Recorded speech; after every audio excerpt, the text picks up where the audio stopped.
Well, much has been said and written about the limits of human wisdom, but I want to give you a few of my favorite quotes about the limits of human wisdom. Some of you may know English humorist and novelist Douglas Adams, who wrote Hitchhiker's Guide to the Galaxy. Douglas Adams says, "A common mistake that people make when trying to design something completely foolproof is to underestimate the ingenuity of fools." Albert Einstein said, "Only two things are infinite, the universe and human stupidity, and I'm not so sure about the universe." Finally, Leo Tolstoy wrote this, "We can only know that we know nothing, and that is the highest degree of human wisdom." So as we look at our passage for today, I think that we will see that even the preacher, who I and most Christians down through church history have thought is actually King Solomon, the wisest man in the history of history, had limits to his wisdom and also had limits to his and anyone else's ability to apply that wisdom to governing or to controlling the actions of humans. So based on those limits, here's today's big idea. This is the big idea. If you don't walk away with anything else, walk away with this idea. Because of the limits of human wisdom and human kings, we need divine wisdom and a divine king. Because of the limits of human wisdom and human kings, we need divine wisdom and a divine king. So first, let's look at the limits of human wisdom. We see this idea in the final few verses of chapter 7, and we just had those read to us, and starting in verse 23 through 29, he begins by writing, all this I have tested by wisdom. So when you see all of this, what is the preacher? What is he referring to? Well, I don't think he's referring merely to the beginning of chapter 7. He's not saying all of these things from verse 1 of chapter 7 to verse 22, all of this. I think he's actually reaching all the way back to chapter 1, because if you'll remember in chapter 1:13, the preacher wrote, "And I applied my heart to seek and to search out wisdom, all that is done under heaven." So from chapter 1 through the halfway through chapter 7 here, so for 6.5 chapters, all of these observations about nature and about the nature of life under heaven, or the nature of life under the sun, as he writes, the preacher draws some conclusions about those observations, and we're going to speak about those conclusions in just a moment. But before we do that, I want us to see how he drew those conclusions. How did he come to those conclusions? The first thing I want us to see is that he says he used wisdom to test his observations. He used wisdom to test his observations. Look in verses 23 through 25. "All this I tested by wisdom. I said, I will be wise, but it was far from me. That which has been far off and is deep, very deep. Who can find it? I turned my heart to know and to search out and to seek wisdom and the scheme of things and to know the wickedness of folly and the foolishness that is madness." So first, he says that he tested his observations. So he's made these observations. If you'll remember the first part of chapter 7, he goes through a good name is better than precious ointment and all of these observations that he's made. And he says he's tested these observations, which means he's seriously reflected on the things that he's observed under the sun. That his observations, that as he's applying wisdom, these are not knee-jerk reactions. He's not a reactionist. This kind of reflection informs how we should think about things. They say you never get a chance to make a second chance to make a first impression, but the fact of the matter is that our first impressions are sometimes right, but they're very, very often wrong. And the preacher says that he thought deeply and slowly. James, the book of James in the New Testament, which is often referred to as the wisdom literature of the New Testament, and James says that we should be quick to listen and slow to speak. So this kind of observation that the preacher is saying that he makes should inform the way that we think about things, the way we observe life around us. So the first way that he's talked about his observations is he says that he has tested these observations. Second, in order to test these observations, the preacher says that he turned his heart to know and to search and to seek out wisdom in verse 25, which is the same phrase that he used all the way back in chapter 1, which we just read, where it says, I applied my heart to seek and to search out wisdom. And this phrase might sound a bit strange to us. You might tell the preacher, bro, you don't know with your heart. You know with your mind or with your brain, and you feel with your heart. In fact, several translations translate the word that is translated heart in the ESV, something like mind or thoughts. So some translations will say, I turned my mind or I turned my thoughts. And in contemporary Western English-speaking world, we feel a need to distinguish between our heart and our brain, or between our affections and our intellect. However, the Hebrew concept behind these verses is much broader than the dichotomy between heart and brain.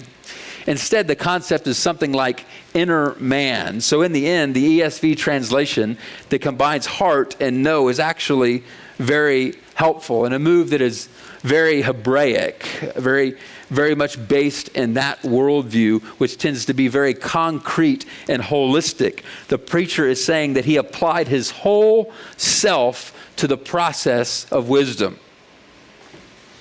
In the same way that his conclusions were not rash, his conclusions were based on slow consideration of his observations. He also let those observations sit down in his affections. His conclusions are not merely logical proofs that one could work out in a philosophy class. Instead, his conclusions are the conclusions that reflect both an intellectual and an affective effort. His whole self is involved in the efforts to find wisdom. So this is the work that the preacher has put into testing wisdom. He has tested it. He has thought slowly. He has thought deeply about it. And he's not just thought about it in his intellects, but he's let it sit down in his affections. And yet after all of this work that the preacher has done, he comes to the conclusion that wisdom was beyond him. He says that wisdom is far off. Other translations say that it was beyond reach. And once again, this is an amazing declaration for a man who is considered the wisest man in the history of history. After explaining that he discovered that wisdom is out of reach and he cannot grasp it, the preacher asks this rhetorical question in verse 24, who can find it, or who can discover it? And the implied answer, which is backed up by the fact that Solomon is the one asking the question, the implied answer to the question is no one. Not even him, not even Solomon, who the Lord granted wisdom to, not even Solomon can understand what's happening. In fact, Solomon says when he continued to search for wisdom, he could not find wisdom, but found something even very troubling, and he reports what he found in verses 26 through 29. Now, these verses can be difficult for us to understand. Now, verse 29 is pretty clear. 29 says, see, this alone I found, that God made man upright, but they, man, have sought out many schemes. So, this verse 29, is pretty clear. God made mankind, made humankind good, and yet we have chosen sin and disobedience over obedience and life. We have chosen sin and death rather than joy and life. And this is in line with both the rest of Scripture and, I'm sure, with your own lived experiences. But what about verses 26 through 28? What is the preacher talking about in 26 through 28? Let's look at those again. And I find something more bitter than death. The woman whose heart is snares and nets and whose hands are fetters. He who pleases God escapes her, but the sinner is taken by her. Behold, this is what I found, says the preacher, while adding one thing to another to find the scheme of things, which my soul has sought repeatedly, but I have not found. One man among 1,000 I found, but a woman among all these I have not found. So what's happening in verses 26 through 28? Is the preacher a misogynist? Is he singling out women as being more wicked and more sinful than man? I don't think that's what's happening. Instead, I think the preacher is reflecting on one of two things, and quite possibly on both of these things. First of all, he's probably reflecting on Genesis 3. He might be providing a commentary on what happened in Genesis 3 and the fall of mankind in the Garden of Eden. In that case, when the preacher is simply doing what Paul will do 1,000 years later, when he writes to his young protege Timothy, Adam was not deceived, but the woman was deceived and became the transgressor in 2 Timothy 2:14. Paul will appeal to both the created order and to the fall to speak about the limitations and the qualifications of the office of pastor and elder as being restricted to males. Meanwhile, Solomon seems to be applying that incident to his relationship with men and women in his own experiences. The preacher says that only rarely has he found a true and helpful companion among all of his human friends. Only rarely has he found even one companion that is truly wise, that is truly a helpful companion in his life. But none of these, of all of these women, he says in verse 28, have been among women. So this leads us to the second conclusion, or the second thing that the preacher seems to be reflecting on, and that's his own personal life. If you believe, again, that the author was indeed Solomon, or even if we just think that this passage was written from the perspective of Solomon, somebody writing it from Solomon's perspective, it may very well be that the author is warning us against the dangers and the pitfalls of polygamy. Let me explain.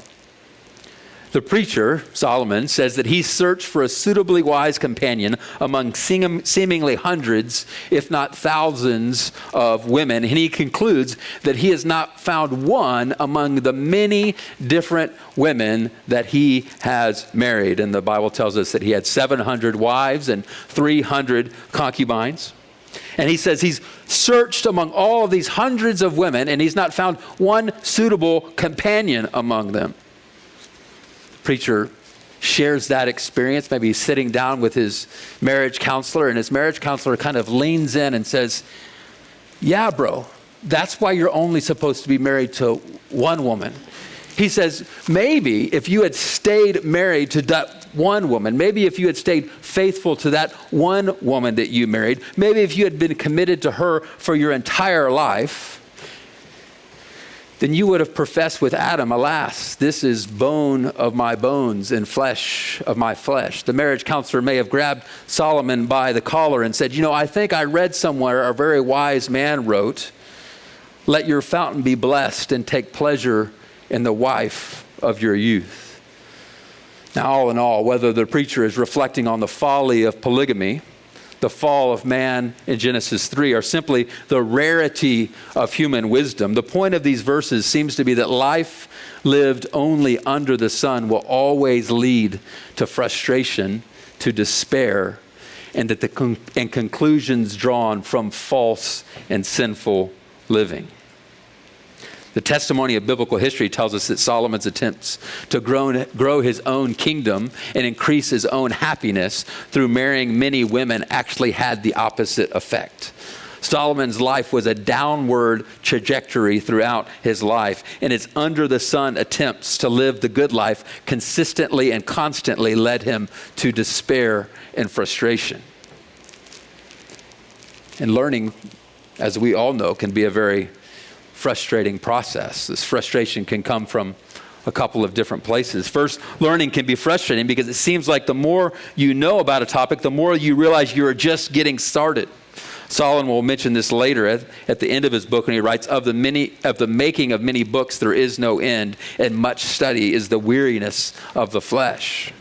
Second, learning can be frustrating because we often seek wisdom only by making observations under the sun, when true wisdom will come only by submitting ourselves to the revelation of the Son of God, who is above and beyond all things that we observe. And an echo of the Tolstoy quote from earlier, one commentary has called these verses the epitaph of every philosopher. The preacher comes to the conclusions that there are limits to human wisdom. Notice that he did not say that human wisdom does not exist. In fact, the entire book of Ecclesiastes is a testimony to the fact that human wisdom does in fact exist, and that wisdom can come from actual human observations and conclusions, that these conclusions are true and they are real, but they are indeed limited. In other words, they are the truth, even if they are not the whole truth. Preacher is going to say something similar about the value of human kings or the value of human government. So in addition to the limits of human wisdom, we also see in verses 1 through 15 of chapter 8, the limits of human kings or the limits of human governance. The preacher goes on to say that not only are humans limited in their ability to understand what is happening, but they're limited in their ability to apply that understanding to govern or to control human actions. In other words, as fallen creatures and not the perfect creator, both human wisdom and human power are limited both by our creatureliness and by our fallenness. However, as with the limits of human wisdom, the limits of human kings does not mean that human kings have nothing to offer. Look at verse 1 in chapter 8. Who is like the wise, and who knows the interpretation of a thing? A man's wisdom makes his face shine, and the hardness of his face is changed. So after demonstrating the limits of human wisdom at the end of chapter 7, the preacher asks another rhetorical question in the opening of verses of chapter 8, the opening verse of chapter 8. He says, who is like the wise, and who knows the interpretation of things? Now, some scholars have looked at this and said, well, it's the same, he's expecting the same response that he was expecting earlier, which is no one. However, that seems to ignore the fact that just the very next verse, the preacher is going to implore us to keep the king's commands. So instead of the expected response being no one, I think the expected response is, well, not too many people. Only the rare person has this kind of wisdom. The answer seems to be that while rare, there are some people who find wisdom about how to operate under the sun.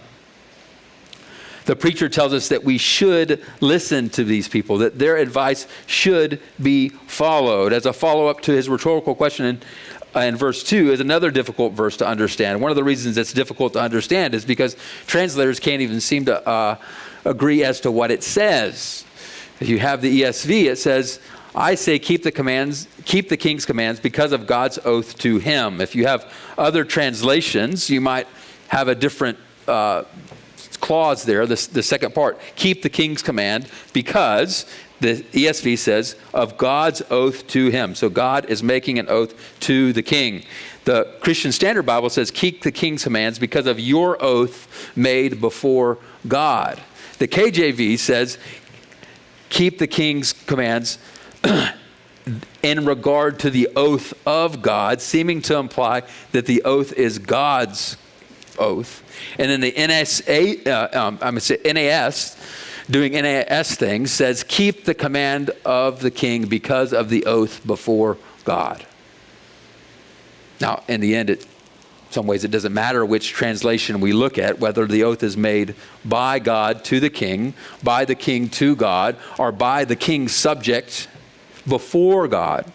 The preacher seems to be telling us that we should take the role of government seriously. The command to take the role of government seriously calls to mind teaching that we will see forward in Romans 13, where Paul writes, let everyone submit to the governing authorities, since there is no authority except from God. Paul's teaching in Romans is spirit-inspired, inerrant, and authoritative interpretation of Jesus's give to Caesar what is Caesar's. Governments, whether they come in the form of kings or parliaments or somewhere in between, are in place because God's sovereign will has placed them there. There's a quote about democracy that gets bantied about every 4 years or so, and it says, "The government you elect is the government you deserve." The government you elect is the government you deserve. Now, I did some research on this. Nobody can seem to agree as to who originally said it, whether it was this French guy named Tocqueville or Thomas Jefferson, who hung out with the French a lot. But it doesn't really matter, because it really only tells the story from a human perspective. It really only tells us about government from a human perspective. But when we look at governments from a divine point of view, the prophet Isaiah says, "Surely the nations are like a drop in the bucket, and they are considered a speck of dust on the scales." Similarly, Daniel says, "All the peoples of the earth are counted as nothing. And he, God, does as he pleases with the army of heaven and the peoples of earth. There is no one who can restrain his hand or say to him, 'What have you done?'" The testimony of Scripture is that whether in a democracy or in a totalitarian regime, governments rise and fall because of God's good pleasure and perfect and eternal plan.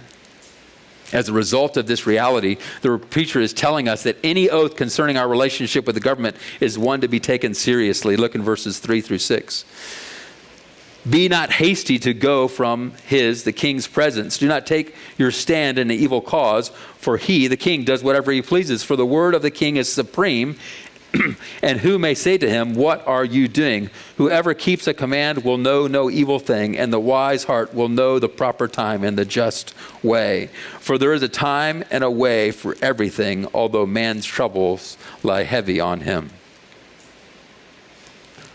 Once again, writing in a way that is predictive of what both Paul and Peter will do 1,000 years later, the preacher says that following the laws and the commands of the government will generally lead to peace and prosperity. Now, just in a few verses, the preacher is going to give us an exception clause to that, so you don't need to provide it for yourself or your neighbor. But the king's wisdom and governance are good. They too are limited. Look in verses 7 and 8. "For he does not know what is to be. For who can tell him how it will be? For no man has power to retain the spirit or power over the day of death. There is no discharge from war, nor will all wickedness deliver those who are given to it." The first way that he sees that governments are limited is that they're limited because they cannot know the future. Not sure if you've ever heard this term before, but I remember the first time I ever heard someone referred to as a futurist. If you've ever heard someone who writes books and he or she will declare himself to be a futurist. Now, these guys are guys that ride around and they write books and they go around giving lectures about what the world is going to be like 100 years from now, which is very conveniently after they're dead and gone and everybody's paid their lecture fees and bought all of their books. It's a pretty good gig if you can get it, but call me skeptical about these guys. The preacher joins me in my skepticism and about their ability to know the future without divine insight. The preacher says he does not know what is to be. So first, governments are limited because they do not know the future. Second, governments are limited because they do not have ultimate power. Verse 8 says, "No man has power to retain the spirit or power over the day of death." The word spirit here is the same word used in Genesis 1 for the Spirit, and in other places in the Old Testament that clearly refer to the third person of the Trinity. So the preacher is admitting that mankind's complete inability to control God. God is God and we are not. Now quickly we should pause here and acknowledge, due to the unfolding nature of the revelation in the Bible, and as people who live on this side of the cross, we know that there actually is one man who has the power over the day of death. There is one man who has no limits on his wisdom. And the limits that the preacher is pulling out, the limits that Solomon is pointing out to us, are a giant fluorescent sign pointing us forward to the coming of the man who will conquer sin and death and who does have the power over the day of death. The wisest and most integrous leaders in the history of history are limited by their humanity, but the Son of Man is not limited by anything. Christ will come as both the true and better Adam, the second Adam, but he also comes as the true and better Solomon, who makes all things right. That leads us to the second way that kings are limited. They're limited not just because they have they don't know the future, because they do not have the power of the day of death, but also because they themselves are going to die. Verses 10 through 12. And then I saw the wicked buried. They used to go in and out of the holy places and were praised in the city where they had done such things. This also is vanity, because the sentence against an evil deed is not executed speedily, and the heart of the children of man is fully set to do evil. Though a sinner does evil 100 times and prolongs his life, yet I know that it will be well with those who fear God, because they fear before him. Here the preacher gives us the blunt reality. The wicked will eventually die, but not before they heap up praises upon themselves, and even in verse 12, prolong their lives. Though a sinner does evil 100 times and prolongs his life. And after all of these statements about how the wicked man seemingly wins at life, the preacher delivers this news in verse 13.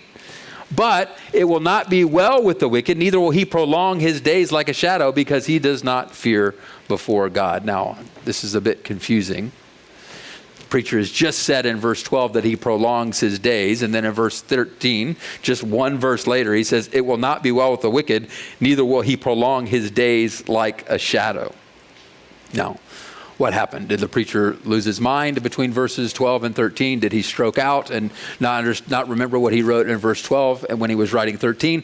No, I think the preacher is drawing our attention to the stark reality that a very long life in the here and now is not a long life after all. If you'll remember, one of the themes of Ecclesiastes is that life is vanity. And the idea or the word picture behind vanity is that life is like a vapor, that it's here for a short time and then it goes away.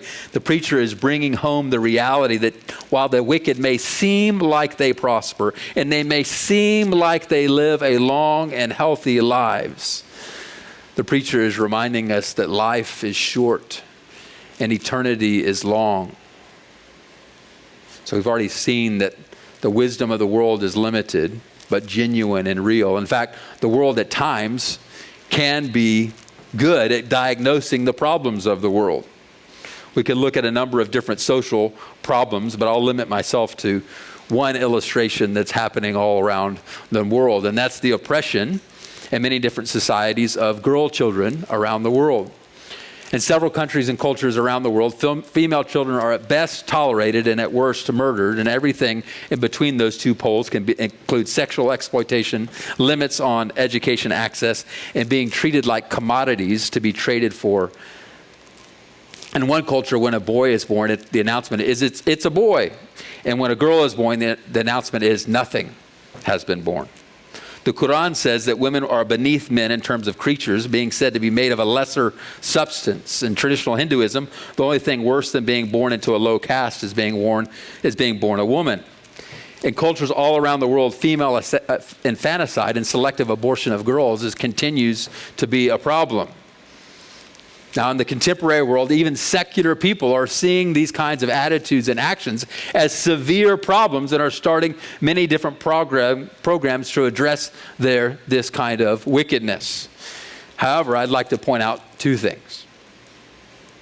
First, the secular world has to borrow Christian ideas or has to borrow Christian capital to say that when both men and women should be treated with equal dignity and respect. It's a biblical idea that men and women are created in the image of God. It's an objectively moral statement. It is based on an objective, moral, and true standard that cannot be proven through the scientific process or other standards secularists claim to be measuring truth by. They borrow Christian capital to say that men and women should be treated equally and that girls should be treated the same way as boys. Second, not only does the world borrow Christian capital to argue that men and women are equal in status, the gospel is actually the only real solution to addressing these issues. In other words, the world can look at something and say, that's not right. But their solutions generally only make things worse. Meanwhile, the gospel comes and says that the world was created perfect, has been broken by sin, and the only solution to all of that brokenness is God's intervention in coming in the form of a man to save mankind from ourselves through his perfect life, sacrificial death, and victorious resurrection. In other words, due to mankind's limited wisdom and limited power in terms of governing the world, we need divine wisdom and a divine king. Look at verses 14 through 17.